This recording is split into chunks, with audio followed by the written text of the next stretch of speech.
Hoje eu amanheci e citei para uma pessoa o que está escrito lá em Marcos, no Evangelho de Marcos, capítulo 8, versículo 36. Quando o próprio Jesus disse do que adianta o homem conquistar o mundo inteiro e perder a alma. E é exatamente isso, a atenção que Deus nos chama nesses últimos dias, é exatamente isso.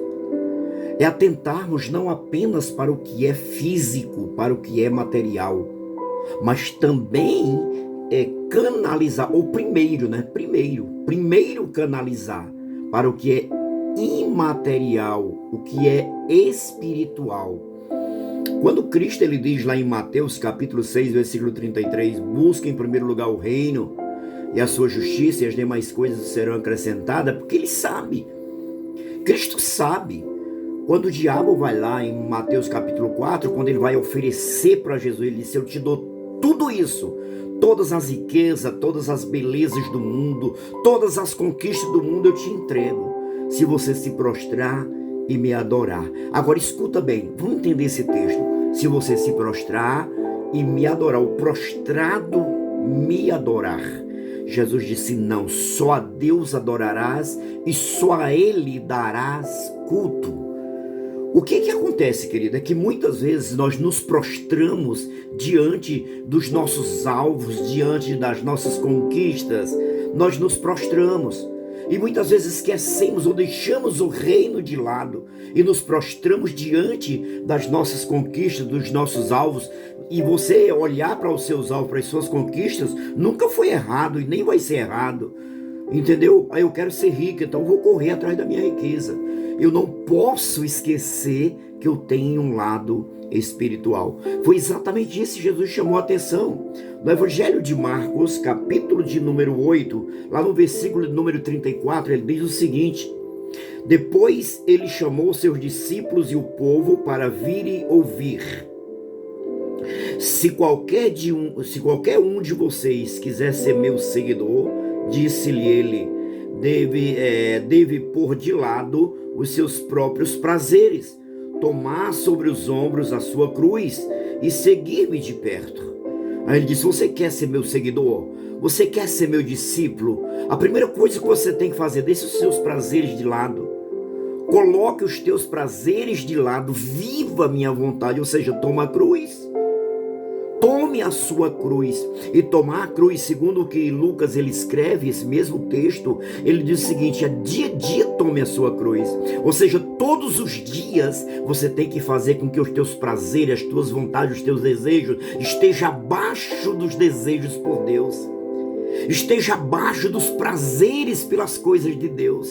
Você entende? Não é você abandonar tudo aquilo que você tem para conquistar ou já conquistou, não, de forma alguma, mas é que o teu prazer, a tua vontade, o teu desejo, o teu amor, o teu anelo esteja pelas coisas de Deus.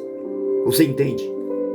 Aí ele continua dizendo, ele disse: se você insistir em salvar a sua própria vida, você vai perdê-la.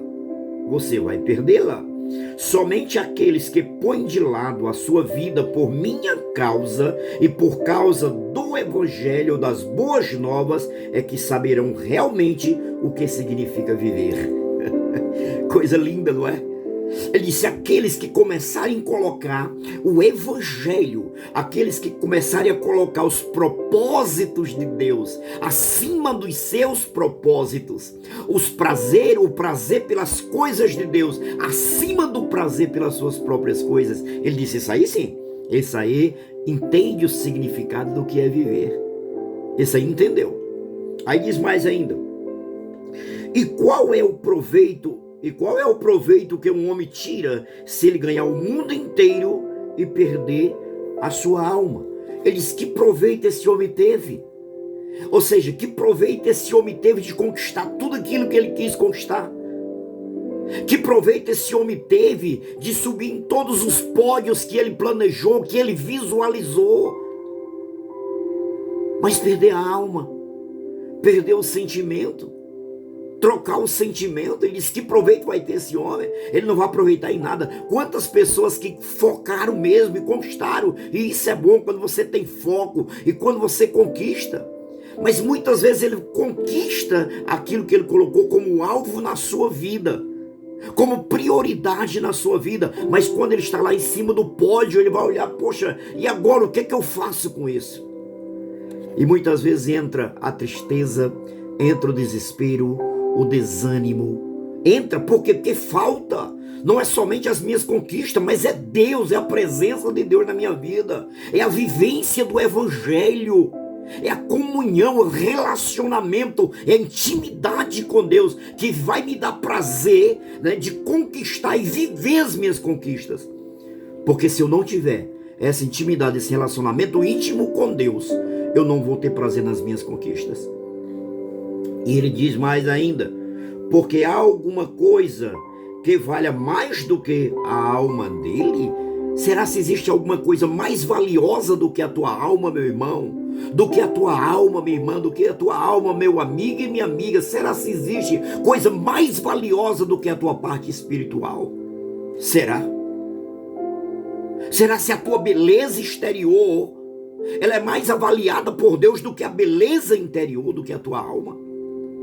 Será se os teus sentimentos dos prazeres e conquista é maior do que o teu sentimento pelo reino de Deus, pelas coisas de Deus, pela aproximação, pelo sentido do Espírito? Pensa nisso. Pensa nisso. E ele diz mais: e todo aquele que se envergonhar de mim e da minha mensagem nesses dias de incredulidade e pecado, eu, Jesus, o Cristo, me envergonharei dele quando voltar no reino do meu Pai. Pensa nisso.